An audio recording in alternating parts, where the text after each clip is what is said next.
This is Durag Wisdom, and we are in the second month of this creep's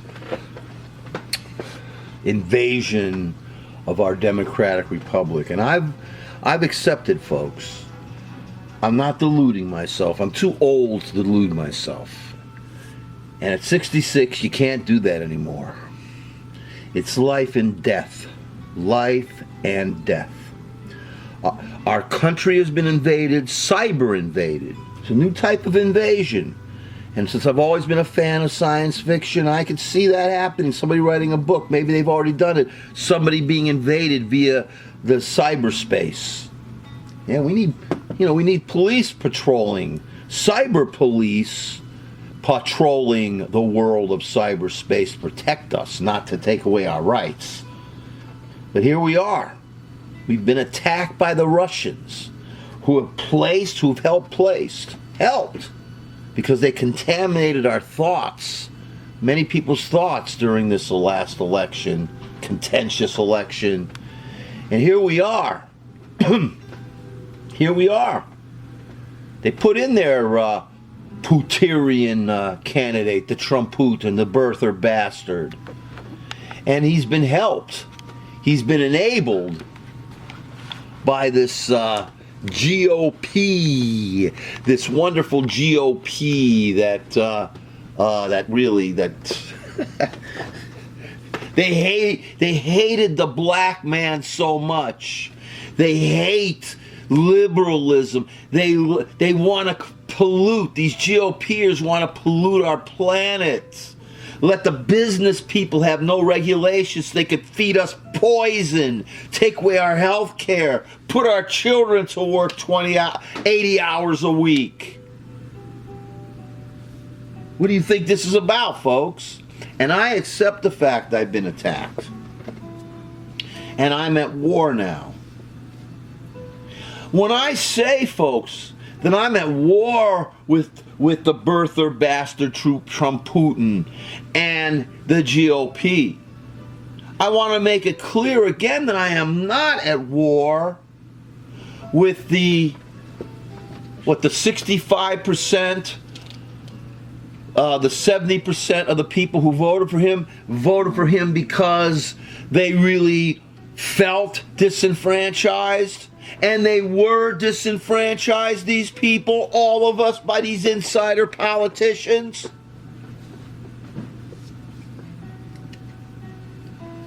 Only 35% of the people that voted for the birther bastard are Trump and Putin Stuppins. Those ones that no matter what he does, he could bend them over and shove a giant stick up their fundaments and they would say, hey, give us more. These are those people. No matter what he does, they don't understand. A member of that amorphous mob that will believe anything. Just give us bread and circuses and you can rule over us and abuse us all you want to. No, when I rail against these totalitarian religious extremists, these Trump, Putin, and Pencean extremist creeps, I'm not going against the people who voted for this creep because they've been screwed. I know a lot of people like that, decent people, who are under siege, who are just trying to live their lives.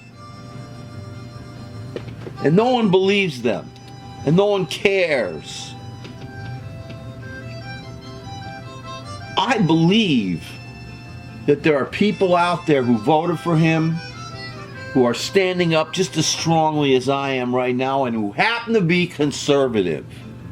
And for me, I don't agree with conservatism. I'm a democratic socialist or a socio-capitalist, whatever you want to call it.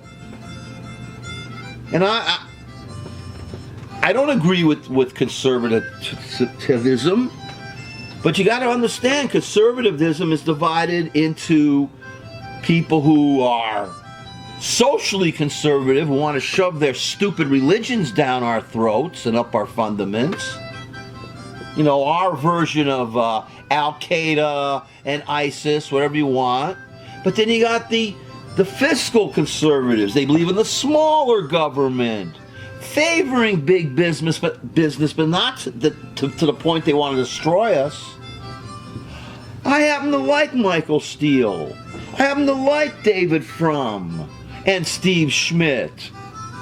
Okay? There are people out there who happen to be conservative. I don't agree with them, but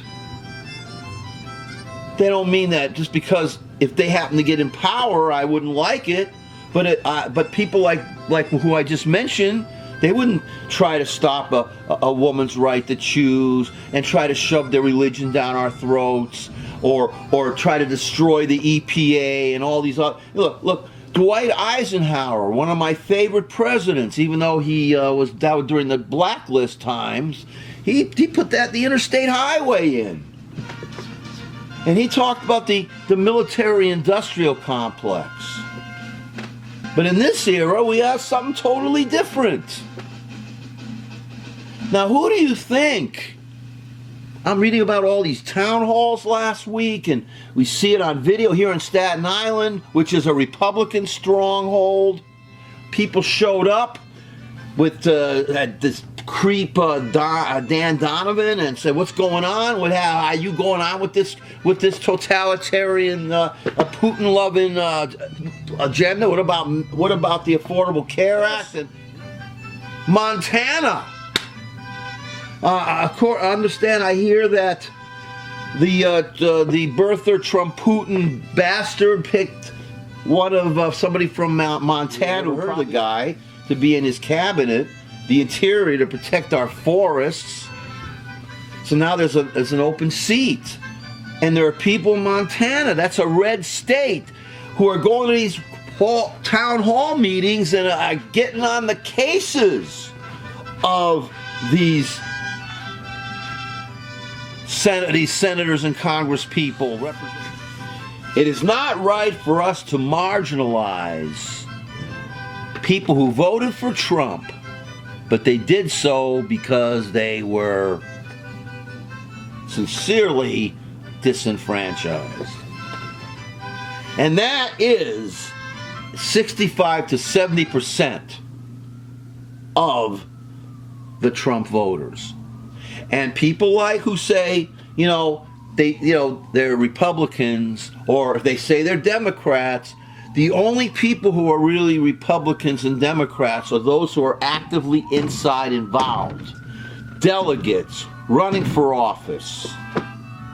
I could register my ass to Venus. I could be a Venusian representative. But if I don't show up to the Venusian councils, if I don't try to become a representative, I'm just someone who votes for a particular party, but I'm not a member of the party. So the people that we hate, Republican, the people we hate are really just like us. They just register but we're not really Republicans out here in the real world. We're not really Democrats. The people those are the ones in the club there that are fucking us. So here they are in the real world, coming out. They're not all liberals coming out to these, like in Montana, a red state. Who's coming out there fighting with Republicans? We can't marginalize these people, folks, because if we do, we're making the biggest mistake we can in the whole world, in the face of the greatest threat our country's had since, and I've done it before in other broadcasts, but since the Civil War. We have to band together.